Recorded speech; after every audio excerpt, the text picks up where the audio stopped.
What's good, family? It's your boy, Brother B, and today we're diving into a story about a man who tried to run from God and ended up in the belly of a fish. Yep, you heard me right. Let's go to Jonah 1:2. It says, "Go to the great city of Nineveh and preach against it, because its wickedness has come up before me." God gave Jonah a clear mission.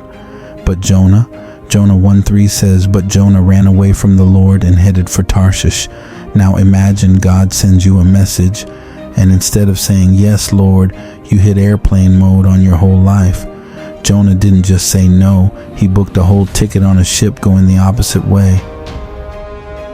Some of y'all know exactly what that feels like. You got a Nineveh in your life, maybe a hard conversation you're avoiding, a calling you're ignoring, and instead, you're out here catching ships to Tarshish. Now let me tell you, but God's not about comfortable, He's about purpose. Then Jonah 1:4 hits us. Then the Lord sent a great wind on the sea, and such a violent storm arose that the ship threatened to break up. That storm wasn't random. That was God shaking things up because Jonah was running from his plan. Maybe you're in a storm right now, feeling like life's out of control. Let me tell you, sometimes God uses storms to get your attention. I remember once I was driving, lost on the freeway, and my phone died. No GPS, no maps, nothing. But I kept driving like I had a plan.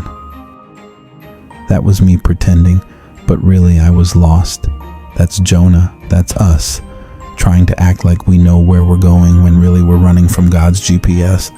The sailors finally throw Jonah overboard, and Jonah 1:17 says, "Now the Lord provided a huge fish to swallow Jonah." Now that fish wasn't God's way of punishing Jonah, it was protection. God said, "I'm gonna pause you before you wreck your life." And can we just talk about how awful that fish belly must have smelled? No Wi-Fi, bad breath everywhere. Jonah must have been like, "God, I get it now." Inside that fish, Jonah prays. Jonah 2:2 says, "In my distress I called to the Lord, and He answered me." Even after all that running and disobedience, God still heard him. That's grace, family. Unearned, undeserved, but freely given. You ever been so stubborn God had to shut everything down around you just to get your attention? Like He said, "You won't pray in peace, so I'm giving you a fish belly with no distractions." Then Jonah 2:10 says, "And the Lord commanded the fish, and it vomited Jonah onto dry land." God gave Jonah a second chance. After the timeout, after the prayer, God said, "All right, lesson learned. Let's get back to work." Maybe you've been running from your calling, feeling stuck in a storm or a dark place.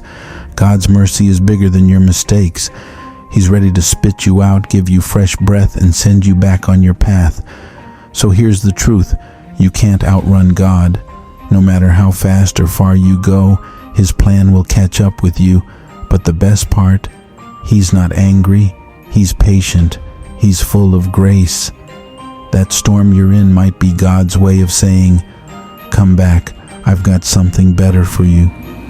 That dark place might be the prep room for your next big move. If Jonah's story teaches us anything, it's this: obedience beats sacrifice, and God's plans always win. So stop running. Step into faith even if you feel scared. Pray like Jonah did. Call out to God and trust He will answer. And remember, no matter how big the fish or how dark the belly feels, God's mercy will bring you through. This is Brother B reminding you, your story isn't over. You're not disqualified.